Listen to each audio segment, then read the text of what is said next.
These are the special Harley Davidson push rod tube holders for adjusting the push rods.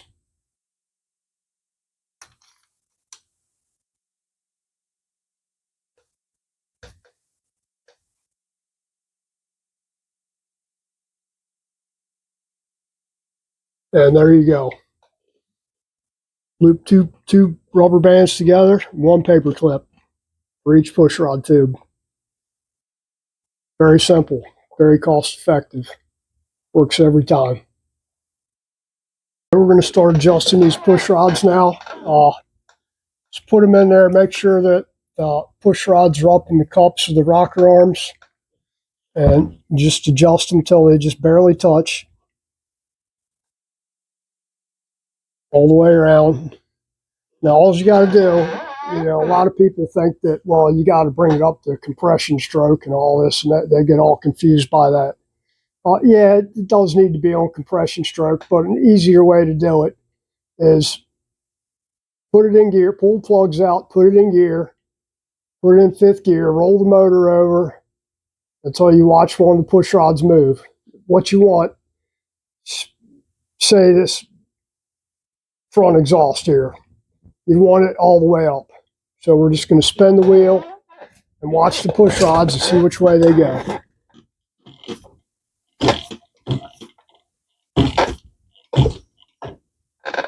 See that?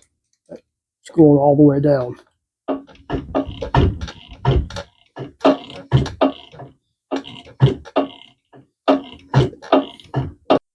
So what I got is the rear exhaust is almost all the way up.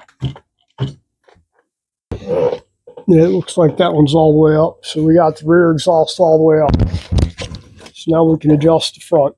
We're just going to bring that down where it touches the lifter. Not a lot of preload on it. Just want it to touch. I'm going to take and make a mark on the push rod so I can see how many times I've turned it.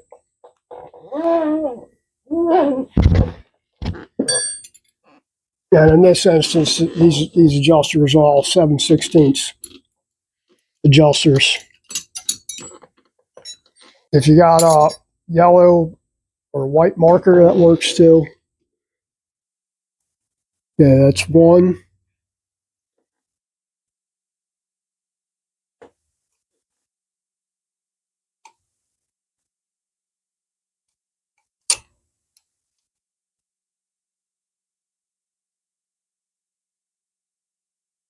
It's two.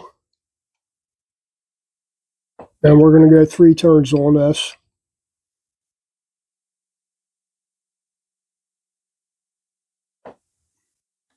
Different manufacturers will have different adjustments on them.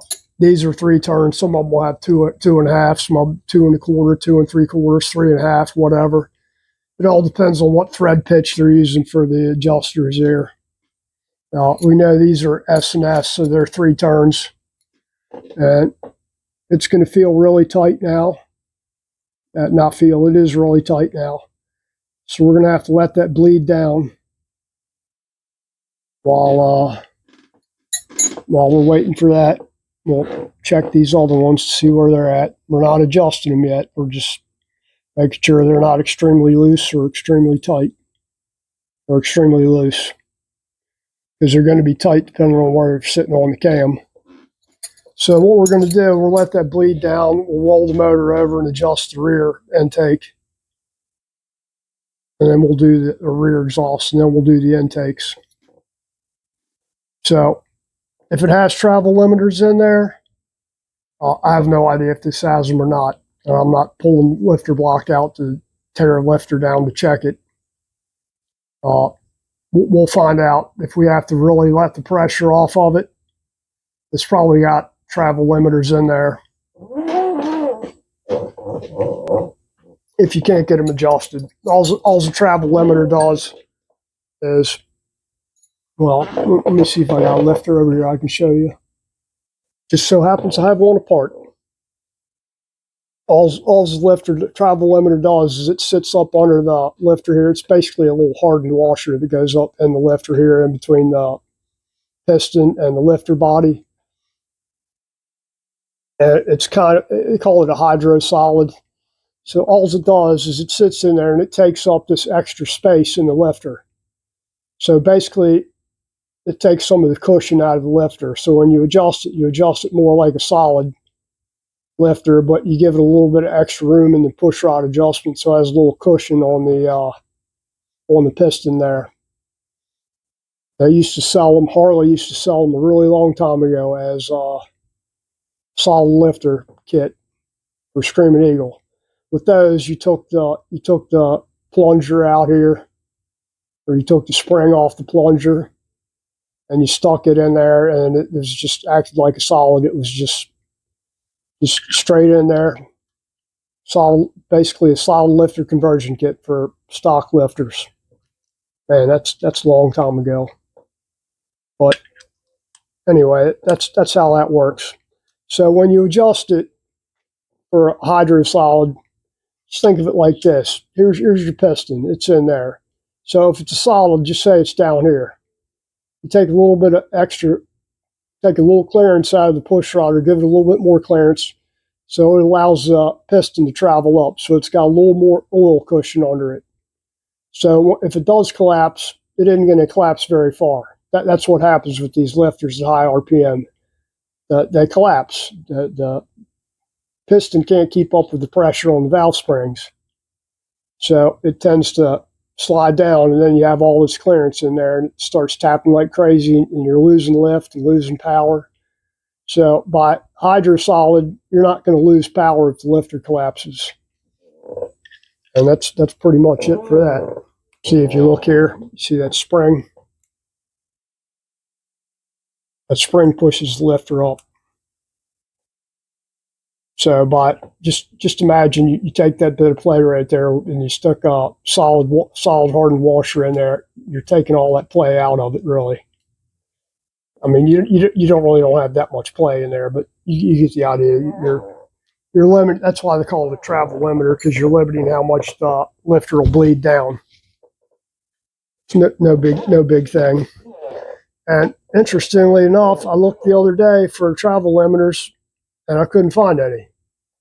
Meaning they either quit making them or they got smart and they always sell them in lifters now, so they can charge more money. Okay, see, we got play here. Lifters, we can spin it. So I'm going to go ahead and lock this thing down. In a minute here. Because when you do these, when you lock these down, you probably want to use 3 wrenches. One to hold the adjuster, one to hold the push rod, and one to tighten the nut. Because if you go to tighten the nut without holding those two, you're going to move the adjustment on it.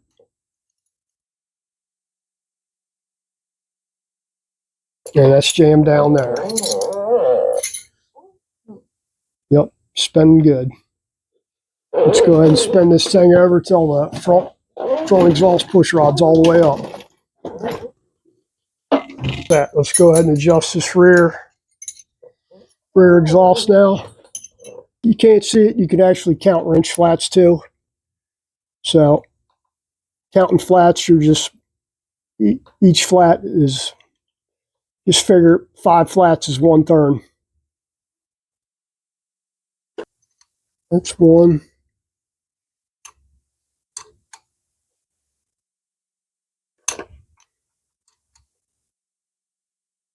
That's 2.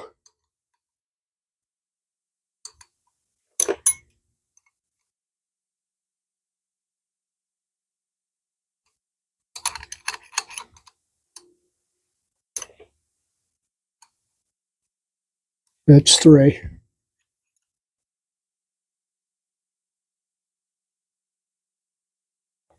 So we're going to cinch that up just a little bit. And we'll wait a couple minutes to let that one bleed down. Now, some bikes, this thing hadn't ran in 2 years, so Lifters are probably already bled down most of the way from sitting with spring pressure on them. Some bikes, it could take up to a half hour for a damn lifter to bleed down or more. So you'd be waiting for a while. Let's check this thing out. Oh, yeah, we're good there. Let's go ahead and tighten that thing up. Sit here and freaking talk.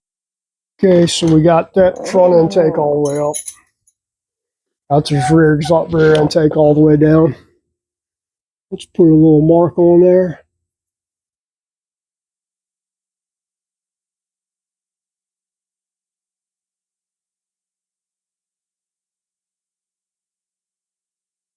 Yeah, it's 1. It's 2.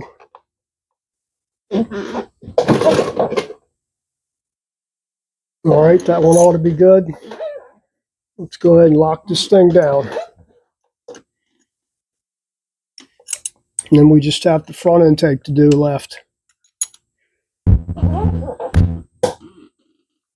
That rear intake's all the way up.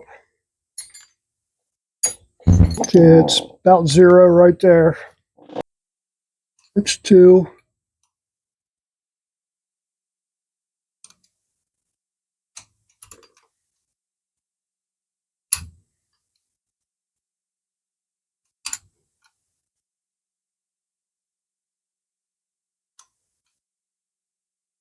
It's 3 right there. I've heard some pretty damn horror stories about guys adjusting push rods that just, man, I don't know what they're thinking. They'll start off, they'll collapse the damn lifter all the way down, and then raise it up, and they'll have the adjustment just totally screwed up, and you can't. I've had them where guys with bent damn push rods, bent valves, because they're I don't know what the hell they're doing. They don't either. Somebody told them, or they're under some impression that they adjusted some valve, or they watched their uncle adjust a valve on a small block Chevy sometime back in when they were 10 years old, that qualifies them to know how to do it.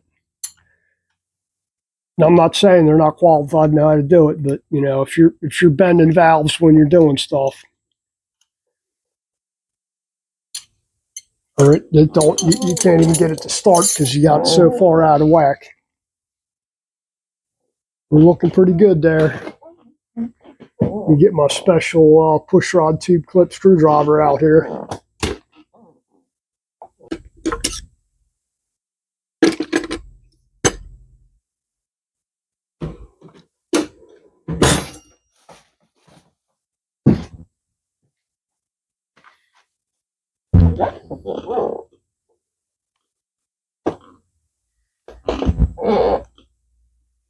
I think we're good there. Or I know we're good on there. My special tools out of the way here.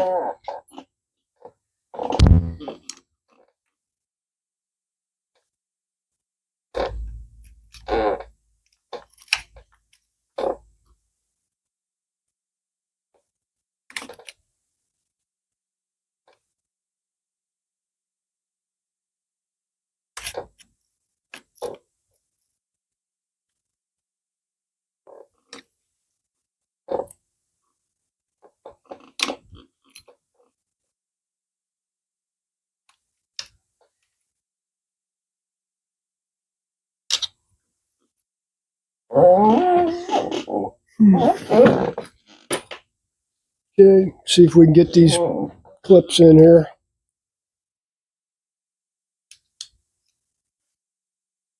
See if I got the right screwdriver for this.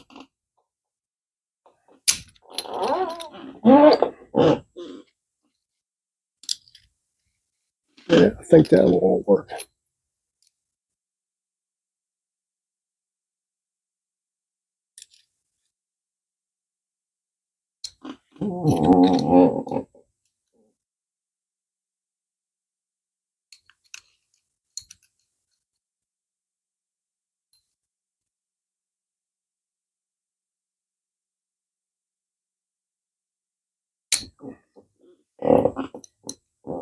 Might be holding my mouth right there.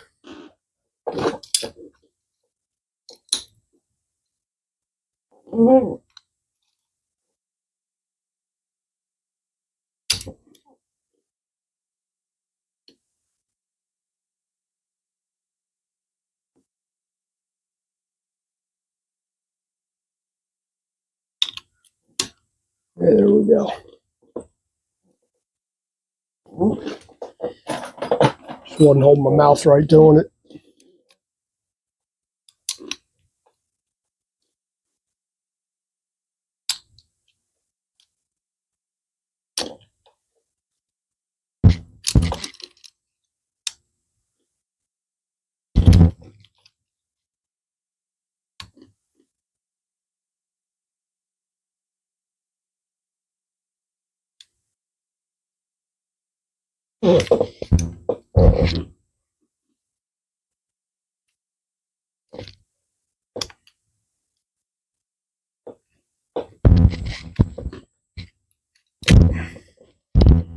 There we go.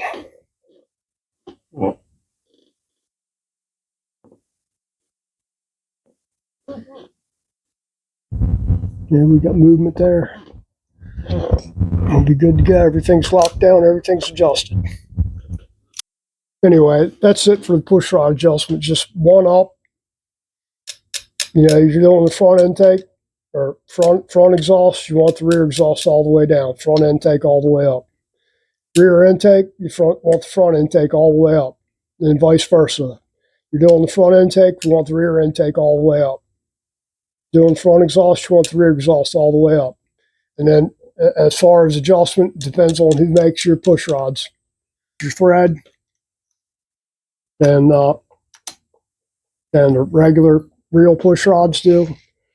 I'm not a big fan of quickie push rods because the adjusters are so teeny on them. Pulled enough of them apart and seen them where they've been flexing, and you can see where the push rod's been hitting the tube from the adjusters being so small. I mean, some of them are only a quarter inch. Now, you know, a quarter inch is freaking teeny. So you know that thing's flexing, especially higher RPM. It's doing this number here. That ain't cool. Anyway, that's your push rods. Thanks for watching. It's getting dark out here. Time for me to go in the house and edit some videos and drink some coffee or something. You guys have a fine freaking weekend. Thanks for watching. Take care.